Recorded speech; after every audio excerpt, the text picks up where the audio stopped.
आज जज साहब के माध्यम से हम लोग पुनः एक भाव प्रकट कर रहे हैं। आप सभी श्रोता श्रवण करें।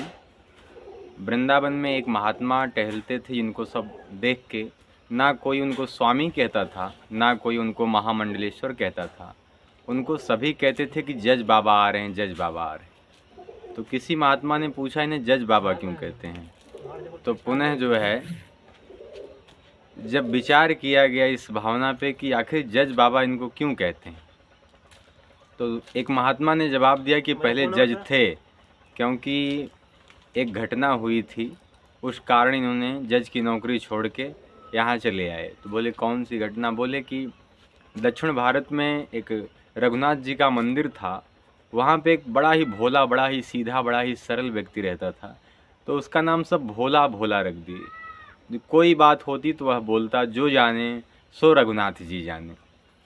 तो दोनों बच्चों ने कहा कि पिताजी, सेठ जी से कर्ज ले लीजिए और बहन का विवाह कर दें, बहन अपने घर चली जाए। तो सेठ जी से कर्ज लेके भोला भगत ने बिटिया का विवाह कर दिया, और बेटों का विवाह पहले हो चुका था। तो पुनः मुक्त होकर रघुनाथ जी की सेवा में मंदिर में रहने लगे। बच्चों ने रुपया कमाया, पिताजी को दिया कि आप कर्जा चुका दीजिए। सेठ जी के पास कर्जा चुका दिया गया, और पुनः जो है, जब कर्जा चुका दिया गया तो सेठ जी ने उनको रसीद लिख के दिया। तो रसीद में जब दे रहे थे तो बोले कि बताइए इस पे क्या लिखा है? तो भोला भगत बोले, जो जाने सो रघुनाथ जी जाने। तो सेठ के मन में पाप आ गया। उन्होंने सोचा कि जब ये रघुनाथ जी के भरोसे हैं तो इनसे दोबारा पैसा वसूल किया जा सकता है। उन्होंने कहा, जरा पानी का गिलास ले आओ। भोला भगत पानी का गिलास लेने गए। सेठ जी ने पर्ची बदल दी, उनको झूठा सादा पेपर दे दिया। बोले जाओ लेके, तुम्हारा पैसा पूरा हो गया, चुकता हो गया। जब पुनः वहाँ से चले आए भोला भगत, सेठ जी ने केस कर दिया। केस करने के बाद जज साहब ने उनको बुलाया गया। पुनः भोला भगत तारीख पे गए तो उन्होंने कहा कि आपने सेठ जी का पैसा चुकाया? भोला भगत रोने लगे, बोले हाँ महाराज जी, हमने तो पैसा चुका दिया। बोले कौन था? तो भोला भगत के मुंह से निकल गया, भगवान में मन रहता था, निकल गया, जो जाने सो रघुनाथ जी जाने। महाराज, मेरे और इनके बीच में रघुनाथ जी थे। जज साहब ने कहा, उन्हीं रघुनाथ जी को बुला के ले आना। ये बोले ठीक है महाराज जी। ये मंदिर पे गए, बोले भगवान जी चलिए, आपको जज साहब बुलाएं। पुनः जो है चले गए। अगली तारीख आई तो केवट पहुँचे, भोला भगत पहुँचे। बोले कि महाराज जी आए होंगे रघुनाथ जी। जज साहब ने कहा बुलाओ। तो बुलाया गया कि रघुनाथ हाजिर हैं, रघुनाथ हाजिर हैं, रघुनाथ हाजिर हैं। ऐसे लगाए जो 3 नारे हैं, तो चाल लटपटी सी एक वृद्ध की झुकी सी देह, दुपटी फटी सी शीश बांधे धरिधाए हैं। साहब के सामने विनीत चपरासी साथ, आज रघुनाथ जी गवाह बनी आए।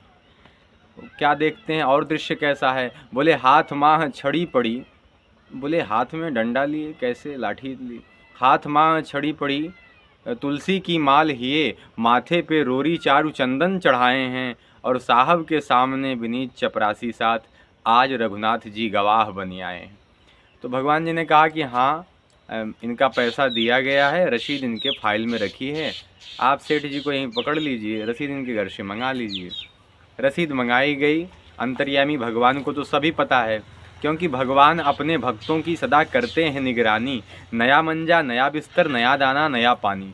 युगल सरकार जब सिर पे तो भक्ति दिल में रहती है, किसी की नाव पानी में यहाँ रेती में चलती है। भगवान ने कृपा किया, भोला भगत बाइज्जत बरी हुए।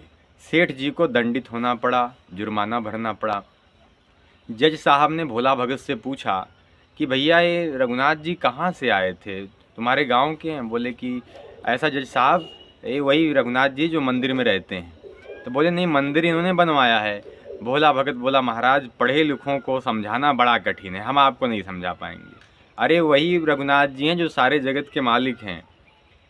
जज साहब को बात समझ में आई। अरे राम राम, जिस भगवान की अदालत में सबको खड़ा होना पड़ता है, वो मेरी अदालत में आए और खड़े रहे, और मैं कुर्सी पे जज बन के बैठा रहा, अपराध हो गया। उन्होंने अपना कोट पकड़ा, फाइल पकड़ा, सब ले जाके फेंक दिया। घर वालों ने कहा क्या हुआ? बोले महाराज क्या बताएं, शिव सारद नारद शेष गणेश हूँ के नहीं ध्यान में आते रहे, सोई आज विनीत अदालत में भोला के गवाह कहाते रहे। जिनका ध्यान शिव जी, शारदा माता, गणेश जी करते हैं पर ध्यान में नहीं आते, वही भक्ति और प्रेम के बस में आके इनकी गवाही दे रहे हैं। बताइए क्या लीला है। तो घर वालों ने कहा महाराज अच्छा हुआ दर्शन हो गया। बोले नहीं नहीं, सुख धोख्यों दर्श दियो को भयो, दुख नाहिन जो तज जाते रहे, कुर्सी पे बना जज बैठा रहा, जगदीश खड़े समझाते रहे।